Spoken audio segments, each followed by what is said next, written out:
চুমুকে। সুপ্রিয় দর্শক, আজকে আমাদের মাঝে উপস্থিত রয়েছেন বিমান ফ্লাইট ক্যাটারিং সেন্টারের শেফ রেনু আহমেদ। শুভ সকাল, কেমন আছেন? শুভ সকাল আপু, আলহামদুলিল্লাহ আমি অনেক ভালো আছি, আপনি কেমন আছেন? আমি বেশ ভালো আছি, আপনাকে অসংখ্য ধন্যবাদ। শুরুতেই জানতে চাই যে এই প্রফেশনে আসার পিছনে স্টোরিটা কিভাবে এলেন? অনেক বড় একটা স্টোরি আর কি, তো শর্ট করে বলতে গেলেও মানে অনেকখানি হয়। তো সেটা হচ্ছে যে ছোটবেলা থেকেই রান্নার প্রতি ভীষণ মানে আগ্রহ ছিল। তো ওই বাসায় হচ্ছে গিয়ে যখন আত্মীয় স্বজনরা আসতো, তো মাকে তখন রান্নার কাজে সাহায্য করতাম।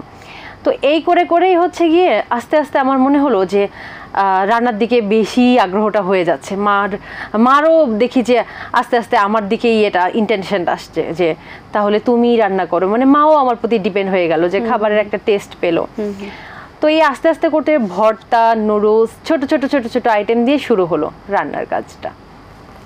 তো আস্তে আস্তে আস্তে রান্না প্রেমী হয়ে গেলাম। তো এরপরে হচ্ছে গিয়ে টিভি চ্যানেলে যে আমাদের প্রতিদিন রান্নার যে ইয়েগুলো থাকে, অনুষ্ঠানগুলো যে থাকে, তো ওগুলো দেখা শুরু করলাম।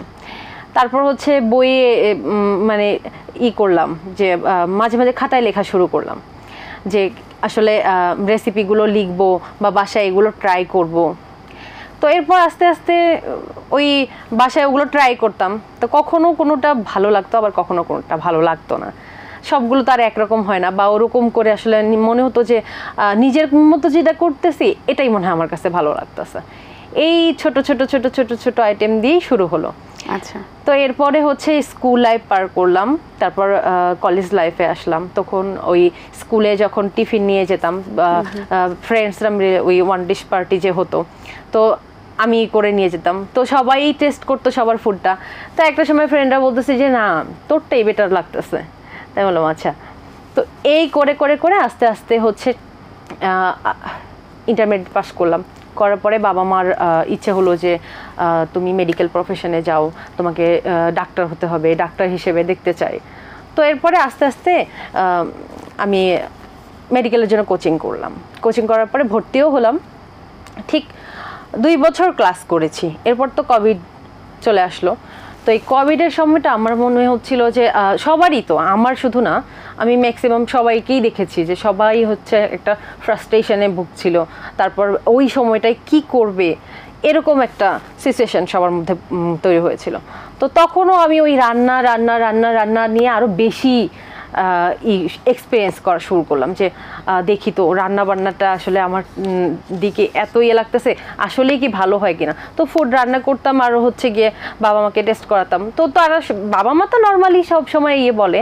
তো এরপর গেস্টরা যখন খেত তখন তারাও অ্যাপ্রিসিয়েট করা শুরু করলে যে না আসলেই ভালো হয়। আচ্ছা। তো এরপরে আস্তে আস্তে হচ্ছে ওই মেডিকেল ছেড়ে দিয়ে মানে রান্নার কোর্স করলাম একটা। এটা হচ্ছে আমি ইয়েস ট্যুরিজম হোটেল ম্যানেজমেন্ট থেকে রান্নার উপরে আমি কোর্স করেছি। 6 মাসের যে কোর্সটা আমি এটা করেছি, ফুড অ্যান্ড বেভারেজ। তো এরপরে কোর্স করার পরে আস্তে আস্তে ভাবলাম যে এখন কি করা যায়, সে প্রফেশনে আসলে কিভাবে যাওয়া যায়। কারণ আমি করলাম কোর্সটা, কিন্তু কোর্সের পরে হচ্ছে গিয়ে জবের যে বিষয়টা, এটা মেয়েদের জন্য খুবই ডিফিকাল্ট। কারণ হচ্ছে গিয়ে আমাদের এই যে শেফ প্রফেশনটা, এটা কিন্তু অনেক হার্ড ওয়ার্কিং, এত কঠোর পরিশ্রম। আসলে আমরা মেয়েরা বেসিক্যালি কিন্তু এটা নিতে পারি না, আমাদের সাথে আসলে ওইভাবে ওটা যায়ও না। কারণ এখানে আবার শিডিউলের ব্যাপারও থাকে, যেমন আমাদের রোস্টার ডিউটি থাকে মর্নিং, ইভিনিং।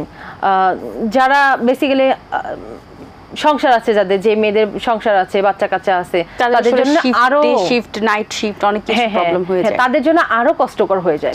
এইগুলো ভেবে হয়তোবা দেখা যাচ্ছে যে মেয়ে শেফ খুব কম বাংলাদেশে নিতে চায় না। আচ্ছা, এই প্রফেশনে এখন শুরু হওয়ার পরে বা যখন জয়েনিং করলেন, প্রথম ডিউটি টাইম কখন ছিল এবং প্রথম রান্নাটা কি করেছিলেন? আচ্ছা, এই প্রফেশনে আসার পরে আপু আমি বিমানে যখন জয়েন করলাম, তো ফার্স্ট টাইম হচ্ছে আমাদের ডিউটিটা ছিল মর্নিং ডিউটি দিয়ে, মানে ভোর 6টার সময় হচ্ছে গিয়ে অফিসে যেতাম। মানে সকালবেলা তো ঘুম থেকে উঠতে ইচ্ছে করে না, তার উপরে তো মানে যদিও কষ্ট করে উঠতাম, তারপরে যেহেতু আমার পছন্দের জায়গা হচ্ছে রান্নার জায়গা, তো আমার কাছে রান্না করতে ভাল লাগতো। তাই হচ্ছে প্রথম সকালবেলা হচ্ছে গেলাম অফিসে একদম ঘুম ঘুম চোখ নিয়ে। তো এরপরে হচ্ছে গিয়ে ফার্স্ট টাইম আমাকে বললো যে 700 ডিম ভাঙো, মানে ডিমের ব্যাপারটা, মানে অমলেট হবে, চিলি অমলেট হবে। তা আমি ভাবলাম 700 ডিম কিভাবে করে ভাঙবো। তারপরে হচ্ছে বিভিন্ন শেফরা এসে প্রথমে তো দেখিয়ে দিল যে এভাবে করে 2 হাত দিয়ে এভাবে করে ভাঙো খুব স্পিডে। তো ওখানে তো সবাই অনেক অনেক অভিজ্ঞতা সম্পন্ন ব্যক্তি, অনেক এক্সপেরিয়েন্স, তাদের অনেক এক্সপেরিয়েন্স, এক একজন 24-25 বছর ধরে আছে, 30 বছর 40 বছর ধরেও আছে। তো দেখা যাচ্ছে যে তাদের এক্সপেরিয়েন্স তো অনেক, তারা এক্সপার্ট হয়ে গেছে আসলে এই সেক্টরে। তারা চাচ্ছে যে তারা ওভাবেই শেখাচ্ছে যে এভাবেই করো। তো তারপরে দেখলাম যে না আসলেই খুব। আপনার কেমন সময় লেগেছিল 700 ডিম ভাঙতে? আমার ঠিক প্রথম সময় লেগেছিল, কারণ ডিমগুলো তো ওই ফ্রিজ থেকে বের করা ছিল। যারা এক্সপার্ট তাদের কেমন সময় লাগে আসলে? তাদের আসলে আমি দেখি যে মানে সেকেন্ডের মধ্যেই ডিমটা ভেঙে ফেলছে, আমি চোখের দেখাতেও বুঝতেছি না যে ডিমটা আসলে ভেঙে ওখানে রাখতেছে এত দ্রুত। তারপর সেই ডিমটাকে আবার ফেটিয়ে করলো, ওই অমলেটের জন্য রেডি করলো। করার পরে এরপর দেখলাম মানে একই সাথে 2টা চুলায় ফ্রাই প্যানে হচ্ছে গিয়ে অমলেট করলো, এটা হচ্ছে চিলি অমলেট। তো ওই মানে 800 ডিম দিয়ে দেখা যাচ্ছে যে 400 অমলেট করা হয়। আচ্ছা, আমরা বাসায় যে অমলেট রান্না করি কিংবা আমরা রেস্টুরেন্টে যে অমলেট দেখি সচরাচর, সেম অ্যাজ ইউজুয়াল কি ফ্লাইটের অমলেটগুলো তৈরি করা হয় নাকি ডিফারেন্ট? না আপু, এটা ডিফারেন্ট। কারণ হচ্ছে কি আমাদের ফ্লাইট তো ওইভাবে ভ্যারি করে, হচ্ছে কখন কোন দেশের টাইমেরও বিষয় থাকে, খাবারটাও ঠিক রাখার একটা বিষয় থাকে, খাবার ঠিক রাখার যেরকম বিষয় থাকে তার উপরে হচ্ছে গিয়ে দেখা যাচ্ছে যে আমার মালয়েশিয়ান ফ্লাইটের অর্ডার আছে, তো তারা হচ্ছে গিয়ে আমাকে ডিমান্ড করেছে যে চিলি অমলেট লাগবে। চিলি অমলেট মানে শুধু মরিচ দিয়েই হচ্ছে গিয়ে করে ওটাকে হাফ মুন শেপ করে দিচ্ছি আমি, এরকমটা। আবার আরেক ফ্লাইটে হচ্ছে গিয়ে বলছে যে মানে ওই মশলা অমলেট লাগবে, তো মশলাটা হচ্ছে গিয়ে আমাকে ওইভাবে কি কি মশলা আসলে যাবে, আসলে এটা কিরকম টেস্ট লাগবে, একজন শেফের উপরে তো মানে ওই দায়িত্বটা থাকে যে আমি ফুডটা দিচ্ছি এটার সাথে এটা আসলে যাবে কিনা, এটা টেস্ট লাগবে কিনা, সব জাস্টিফাই করে তারপরে ফাইনালি একটা এর মধ্যে চলে যাই যে না এটা দিলে এটা আসলে ভালো লাগবে। আবার ডিমান্ড থাকে, প্যাসেঞ্জারের ডিমান্ড থাকে যে আমি এভাবে খেতে চাচ্ছি। যেমন একজন ডায়াবেটিস পেশেন্ট, উনি চাচ্ছে যে উনি ডিমের কুসুমটা খাবে না, এটা অ্যাভয়েড করবে, তো তার ক্ষেত্রে হচ্ছে ডিমের কুসুমটা বাদ দিয়ে ওই সাদা যে অংশটা ওটা ফোম করে ওটা দিয়ে অমলেট করে দিই। আচ্ছা, এবং সেই সাথে যদি বলি যে ওখানে তো খাবারের যে বিভিন্ন ফ্লাইটে বিভিন্ন রকম থাকে, তো খাবারের মেনুটা উইকলি কি রেডি করা হয় নাকি এক এক দিন এক একটা যখন যেটা ডিমান্ড আসে তখন ইনস্ট্যান্ট করতে হয়? না আপু, আমাদের যেরকম রোস্টার হয় ঠিক এরকম ফুডের মেনু প্ল্যানিংটাও ঠিক ওরকম থাকে। মেনু প্ল্যানিং কীরকম, এটা হচ্ছে মেনু প্ল্যানিং হচ্ছে আমাদের 3 মাস করে থাকে। 3 মাসে হচ্ছে গিয়ে অর্ডার থাকে যে এই 3 মাস এই ফুডগুলো যাবে এই এতে।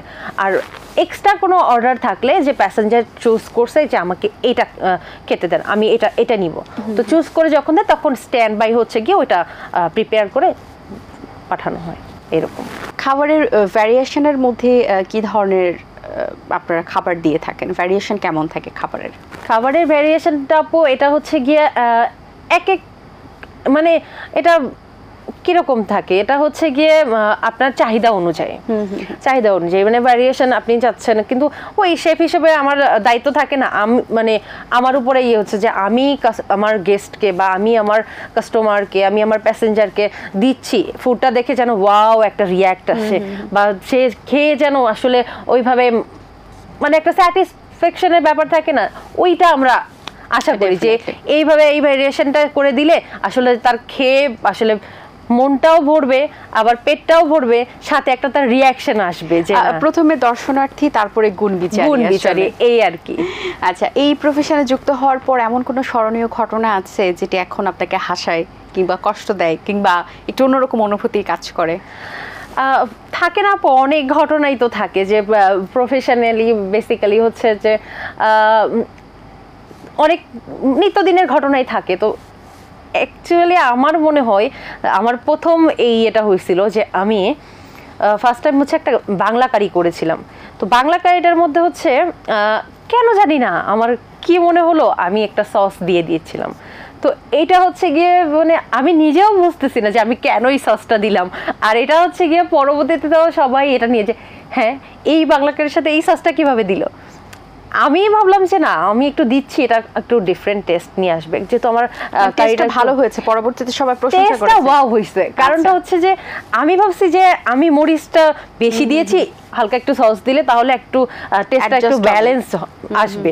তো আমার কলিগরা আমার ভাবছে কি যে না, এটা মনে হয় কি সে না বুঝিয়ে দিয়েছেন।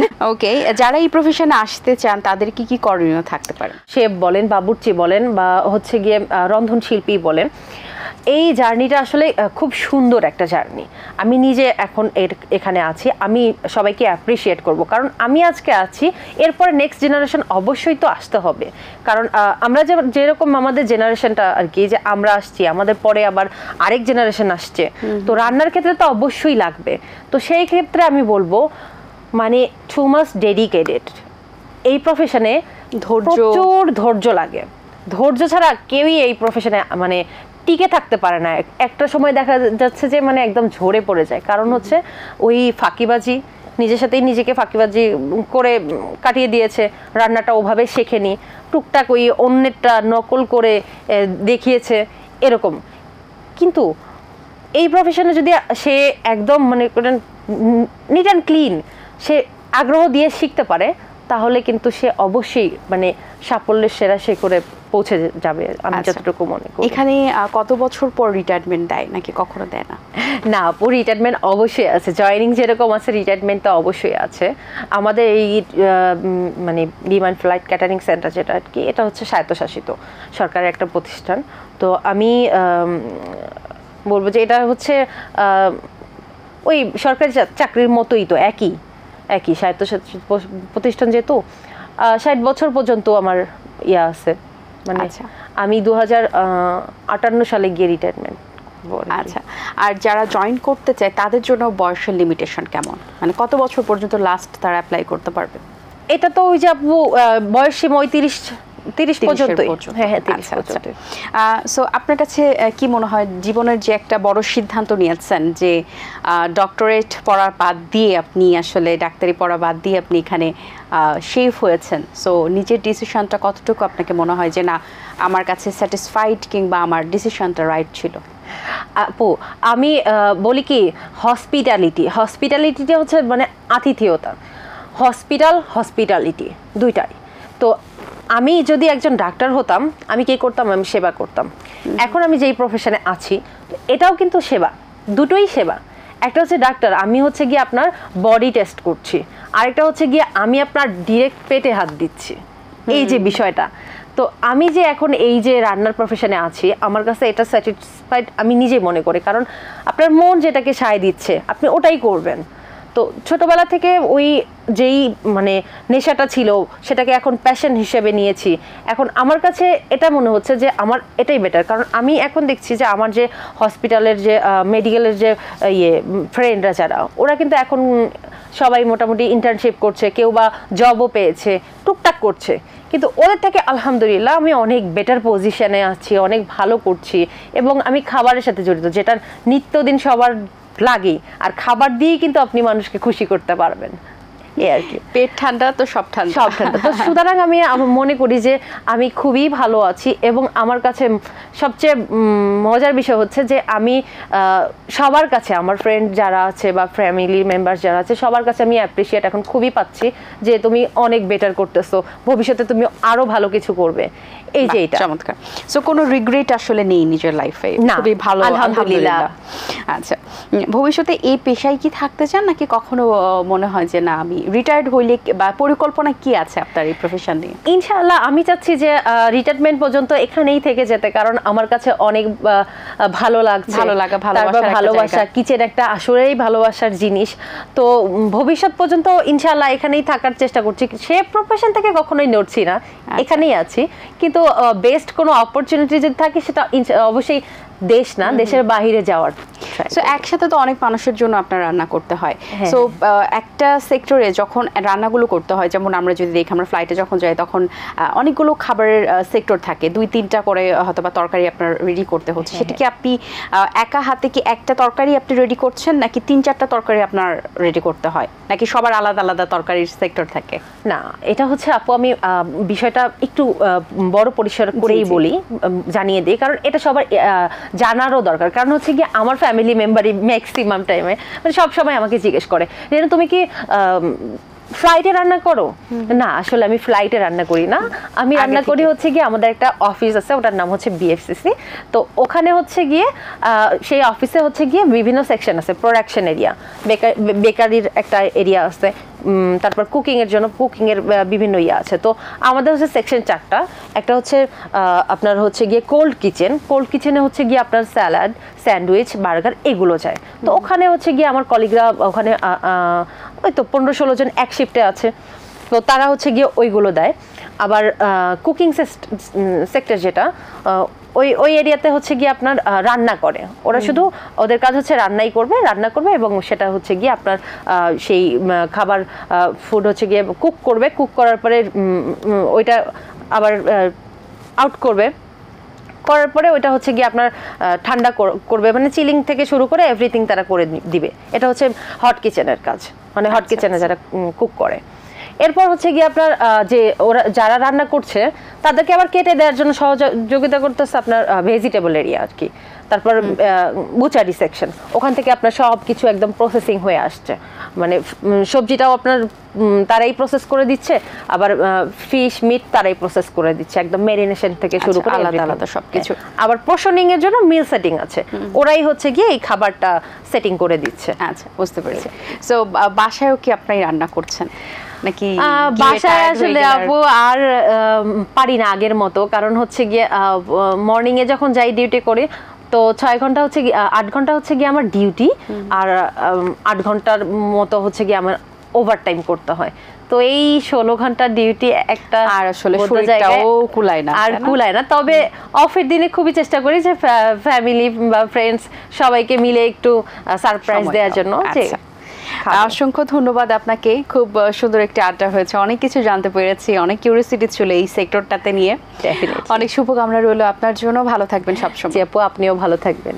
দর্শক, আশা করছি আজকের আয়োজন আপনাদের ভালো লেগেছে। আজ এই পর্যন্তই, আপনাদের সঙ্গে দেখা হবে আগামী পর্বে নতুন কারোর সঙ্গে। সেই পর্যন্ত ভালো থাকুন, সুস্থ থাকুন এবং এটিএন বাংলার সাথেই থাকুন।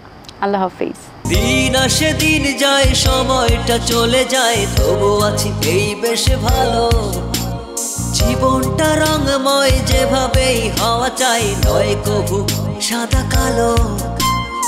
এই আশাতে স্বপ্ন ভাসে, সুখ হাসে চোখে মুখে, চায়ের চুমুকে।